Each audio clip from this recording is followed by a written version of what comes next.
Hi everyone, it's Barb again from the Tunisian Crochet World podcast, and I'm here today to get you started on a tutorial for double hooked. It is the brioche of Tunisian Crochet, and there's some things I need to tell you before we start. The first thing we're going to do is we're going to do a sample. I'm going to show you the setup rows. Rows 1 and 2 are setup rows. I just chained, just for this sample, like 13 stitches, just so that we can start it. But I want to read some notes, so these are important notes. Now, in Tunisian crochet, we don't turn our work, and there's always the right side is facing us. But in double hook, you turn the work after the forward pass. They say there's no right or wrong side.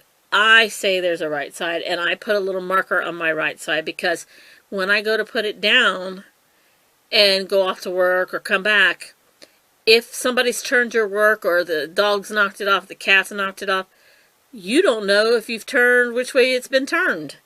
So I find it easier to mark the side that is what I call my right side.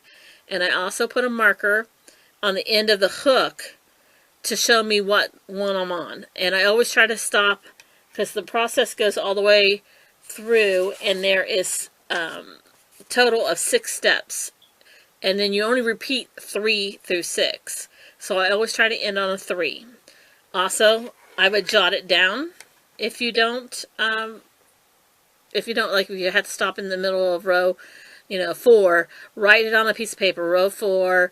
Make sure you mark the side that you're supposed to start working on, because if not, it is crazy to try to figure out how to get back to where you're at.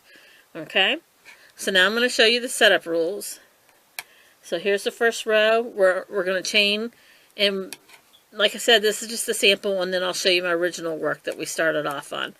They want you to go in the back loops again, back in the back little humps, so that you don't have any curling. And all you're going to do is just pick it up. You're going to go into the back loop.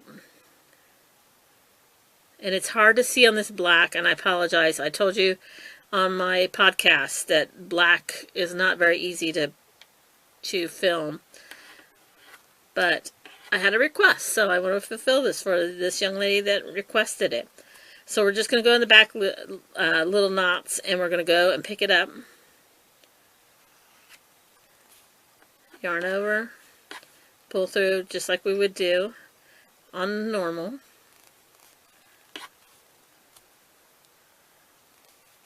And I'm trying to record this in a different way so that I can actually physically work on it without working over top of the camera, which is sometimes a little hard, especially with this black. So hopefully you can see. I put my light at an angle like my friend told me to do, and see if that helps show you guys. And I've brought the camera in closer. Another thing they suggest is you mark your yarns. Okay, and I did a little card management, and I did this. I put down that my A is my black, my B is my white, and then I'll explain this line when we get into our next section, okay? Alright, so the first thing it says to do is to chain whatever length you want, go into your back bumps and pull up loops, okay? So that's what we did here. Now, it tells you to slide these to the opposite end of the hook. That's why you need a double-ended hook. So we slid that. Now it says turn. Now, remember, 1 and 2 is set up, so you won't be repeating this. Okay? Now it wants you to take your other yarn, your B, and it wants you to hook it to this end and do your return pass. Yarn over, pull through 1, then we're going to yarn over, pull through 2. I'm hoping you can see this. Yarn over, pull through 2. All the way to the end.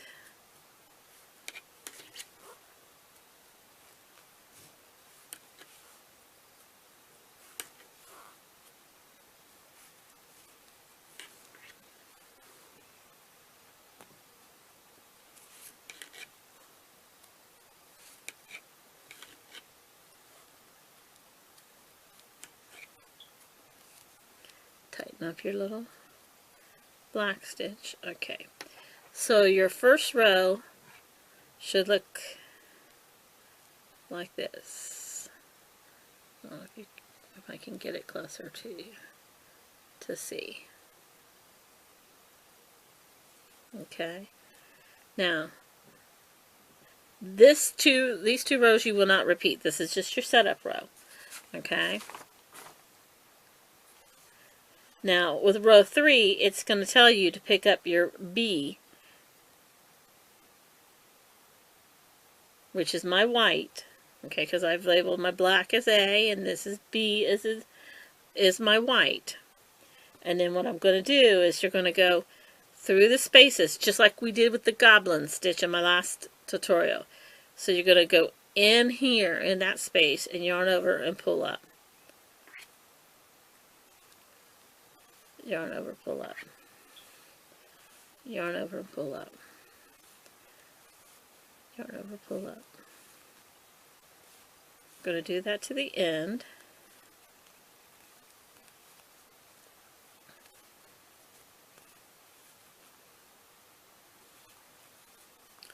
And we're not going to go into our last, where the chains thing.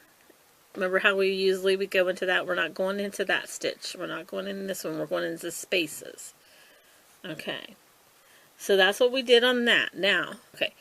Now that we've got all those through the spaces, we're going to slide our work to the other end of the hook. And then we're going to turn.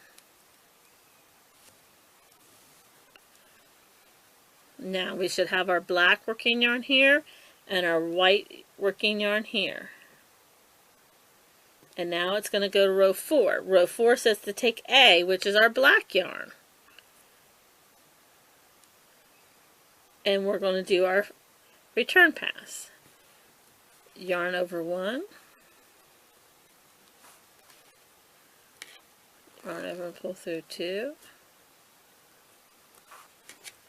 Yarn over, pull through 2.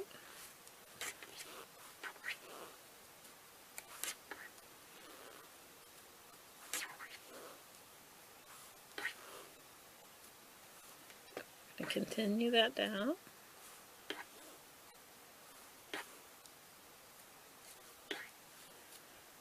And this last stitch, we want to tighten that up a little. Yarn over, pull through there. Tighten our white. Okay. Now, we do not turn on this row. Do not turn your work. Do not slide your work on row 4. Now, it says on row 5, it wants you to carry up the white. So what you're going to do is basically you're just going to pick it up and bring it up here. If I can get hold of it. Basically, when you're carrying your yarn, you're just picking your yarn up. And you're moving it up here, and you're going to twist it around your black just so that it carries up the side. So when you need the white, it'll be at the same height as your other working yarn is. Okay? So now it says carry B, which is your white. Now with A, we're going to pick up loops. So we're going to go back into those spaces again. We're going to go in that space, yarn over, pull up, do the same thing all the way across, down to the end, yarn over, pull up, yarn over, pull up, insert, yarn over, pull up, in the spaces between the 2 vertical bars.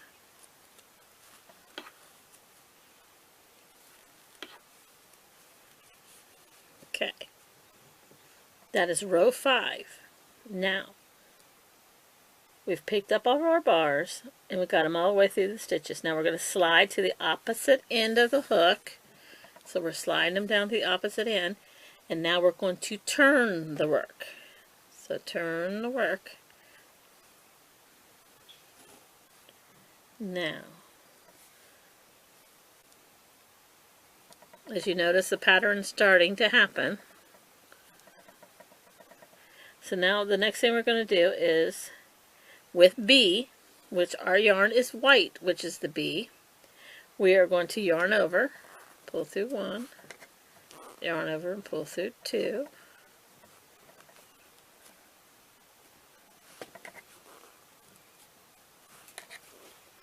Now we're doing this with 2 colors. You can do it with 1, but they say when you do it with 1 color, you need to mark each ball.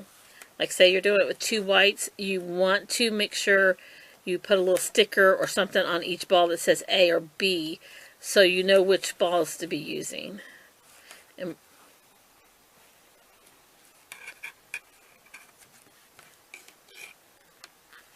alrighty, we got to the end. We're going to pull up our little block and make sure it's tight, because we don't want it to be all loosey-goosey. Alrighty, so that was 6. Now, we got through there. It says in the instructions, do not turn on row 6. And then to repeat the pattern, to continue on, you go back to row 3, which tells you to pick up your white, which that's the last color we have. That's the white we're using. So now what we're going to do is we're going to go through the spaces with the white.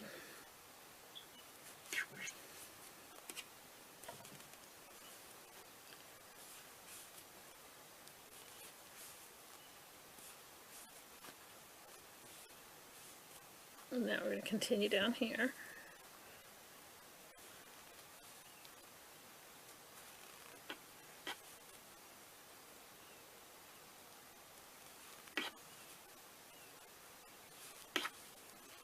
Alrighty, so we just finished working row 3, and it tells us in row 3 we know that we're supposed to slide it to the other end of the hook, and we're supposed to turn our work.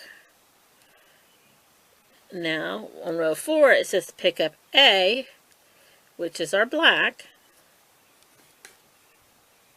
and we're going to do our return pass. So we're going to yarn over and do 1, yarn over, do 2, yarn over, do 2, yarn over, do 2,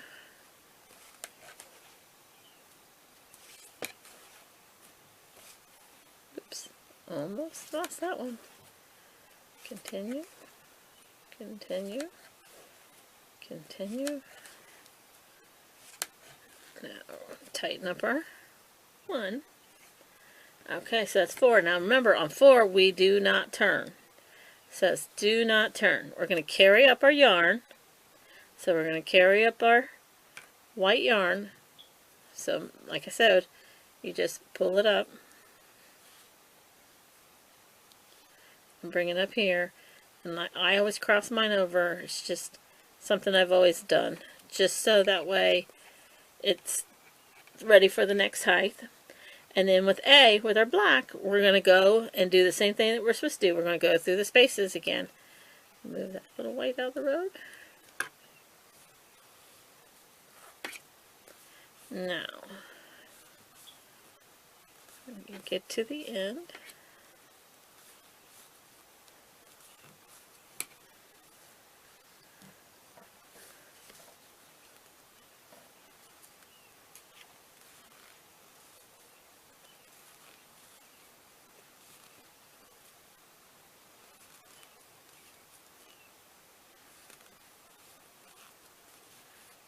Alright. Now, so we got all that. Now this is where we're going to slide it to the other end of the hook. And we're going to turn our yarn. And now we're on row 6. And row 6 says with B, which is white, for us, we're going to do our yarn over and pull through our forward pass. 1, 2,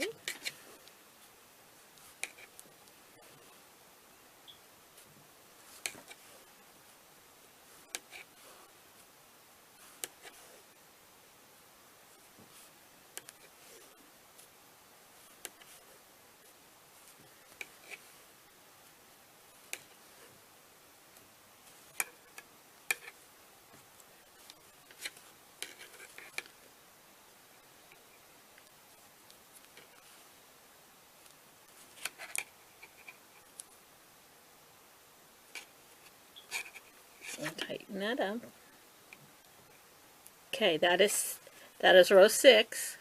Now we're not going to turn, because that's what we're not supposed to do. We're going to go back, and it says do not turn, so we're going to go back to our row 3. So that is your simple rows 3 to 6. Now if you notice something, there's all the white on this side. If you turn it over, I barely can see because of the black, but black is on that side. I put a little marker on the black side so that I know that that's my side, and that's what I'm going to come back to when I do 3. You can also put a note that on 3, you should always have white at the top and black here, because by accident, my precious little doggy got up and knocked over my yarn management, which is in my little bowl here. I have this little crochet bowl that I made. Holds my yarns, my two yarns. Focus on the camera and show you.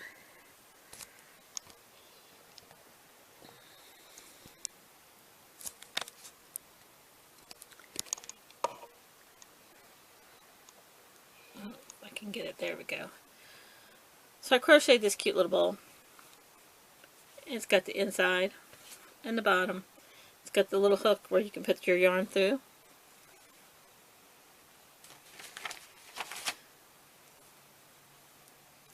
And so I have my yarn management in that, which really keeps it going. Even though I got big balls, I should have did smaller balls. But yeah, this is called, and it's on my Ravelry page, it's called Pretty Inside and Out. And that's what I keep my yarn management in. And then I'll show you what I had on the big podcast when I was doing the last podcast 3. You see my big piece of work I was going to make the rug in. You still see the white there, black there. If you can see, I have a little marker there and a little one there. It shows me that I'm done. I'm on round 3. So as you can see, the white at the top, black side. So I know that I am supposed to put my hook in here and I'm supposed to work. Because guess what? What if I do this? And I pick up and I put my hook in there and I start to try to do it. Or even start with the wrong yarn on this end. Say I decide to start doing the black. It's going to be, you're going to have reversed the whole thing you did. So now your white is going to be on that side and your black is going to be on this side. You might want it that way, but you know, that's fine. But you should mark the end so you know what side you've got to start with and what you want to turn with. And that's what comes into this little chart that I was showing you. What I did is I wrote down white, then I turn, black, no turn, black, turn, white, no turn, back to row 3. I wrote that chart down just so that it makes it easier, so when I go to pick it up and start again, because I might be gone from a project for 2 or 3 days and then come back and you've got to go, oh no, where did I do? And trust me, just like brioche, if you don't know where you started and end from, mistakes are hard. And when you unravel this, and I suggest you do unravel it so you can see how it works, but it also shows you how to fix it, it's not as easy as you think. Because you get going back and you've got to remember which row you're on and which row you took out. So if you follow this little chart, you'll find it a lot easier. Okay? So hopefully that'll help you guys, and I hope you like this video. And let me know if you have any questions. I'm going to write out the steps in English with my A and B and this little chart, and I will put it in the show notes right below this tutorial for you guys to have. Okay? And I hope you enjoyed it, and I'll see you later. Keep on hooking.